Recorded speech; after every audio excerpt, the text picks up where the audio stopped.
آپ دیکھ رہے ہیں آدھی رات تک۔ سندھ کے ضلع نوشیرو فیروز میں ایک ننھے فرشتے نے آنکھ کھولی ہے ایسے وقت میں جب اس کے مایوس باپ نے اپنی آنکھیں بند کر لی ہمیشہ ہمیشہ کے لیے۔ اس ننھے راجہ کے غریب باپ نے پارلیمنٹ ہاؤس کے سامنے اس آس پر لگائی تھی خود کو آگ کہ شاید اس کی چیخوں سے جاگ اٹھے سوئے ہوئے عوامی نمائندے، مگر ہائے افسوس کہ اس کی یہ کوشش بھی رہی ناکام۔ سندھ کے ضلع نوشیرو فیروز کے گاؤں سائیں داد رند میں پیدا ہونے والے اس نومولود کا نام رکھا گیا ہے اس کے باپ کے نام پر راجہ۔ ایک نظر اس سرخ سفید ننھے فرشتے کو دیکھیں، یہ راجہ ہے ابھی میٹھی نیند میں اور کبھی کبھی یہ ہو جاتا ہے تھوڑی دیر کو بیدار بھی۔ اس بیچارے کو کیا معلوم کہ جس باپ کے نام پر رکھا گیا ہے اس کا نام، وہ بدقسمت بڑا راجہ موجود نہیں اس دنیا میں۔ چھوٹے راجہ کا باپ تھا ایک محنت کش اور شریف آدمی۔ بڑے راجہ نے اپنے گھر والوں کے لیے کیا ہمیشہ ہمت اور حوصلے سے بڑھ کے کام، لیکن بڑے راجہ کے لیے 11 افراد پر مشتمل خاندان کی بنیادی ضرورتیں پوری کرنا تھا سخت دشوار۔ یہ ہے اسلام آباد میں پارلیمنٹ ہاؤس کی ایک بیرونی سڑک کا منظر۔ یہاں ہے کچھ پولیس والے ایکشن میں اور یہ جمع کر رہے ہیں ایک دل دہلا دینے والی خودکشی کی واردات کے بعد جائے وقوع سے کچھ اہم شواہد۔ یہ ہے سڑک کے ساتھ گھاس کے اس ٹکڑے پر کچھ جلے ہوئے خون آلود نشانات۔ چند قدم آگے رکھی ہوئی ہے ایک پیٹرول کی بڑی بوتل۔ اب گھاس کے اس مقام کو دیکھیں، یہاں پڑ چکا ہے ہلکا سا گڑھا اور اس جگہ کی جلی ہوئی گھاس صاف بتا رہی ہے کہ اسی مقام پر ایک بد نصیب نے کیا ہے خود کو آگ لگا کر ہلاک۔ لیکن یہ ہلاک ہونے والا شخص کون تھا؟ اس نے خود کو کیوں کیا ہلاک؟ اس نے خود کو کیوں لگائی آگ؟ اور خود سوزی کے ذریعے اپنی جان کی بازی لگانے والے نے پارلیمنٹ ہاؤس اسلام آباد کا انتخاب ہی کیوں کیا؟ بے روزگاری اور غربت سے پریشان راجہ خان رند نے پارلیمنٹ ہاؤس کے سامنے پیٹرول چھڑک کر لگا لی خود کو آگ۔ راجہ کو فوری طور پر لے جایا گیا قریبی اسپتال، لیکن تب تک ہو چکی تھی بہت دیر۔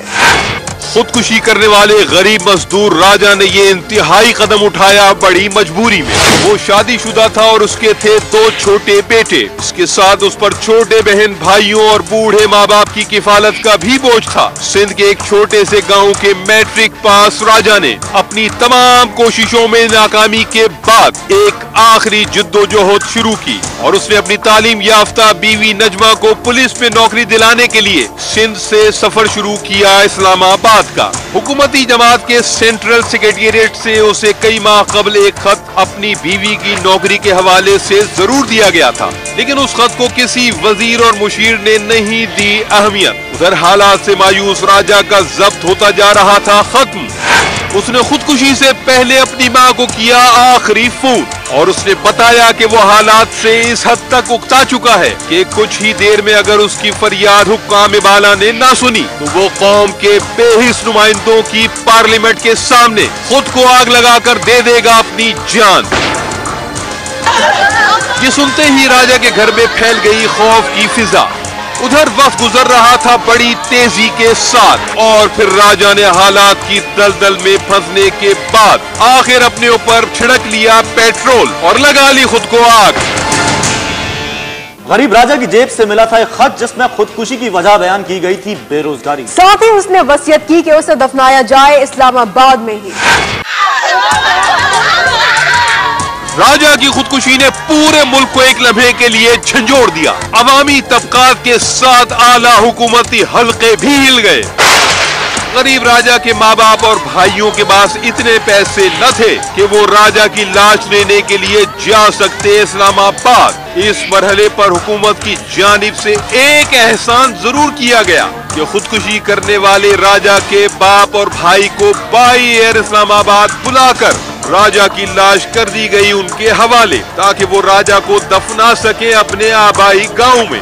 جب راجہ کی لاش پہنچی سائیں داد رند گاؤں میں تو ہر طرف مچ گیا کوہرام۔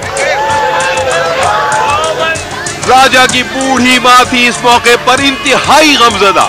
یہ مجبور عورت رو رو کے کرتی رہی لوگوں سے فریاد کہ کہیں سے میرا بیٹا لا دو۔ راجہ کا باپ اور بھائی بھی تھے اس لمحے پر آپ دیدہ۔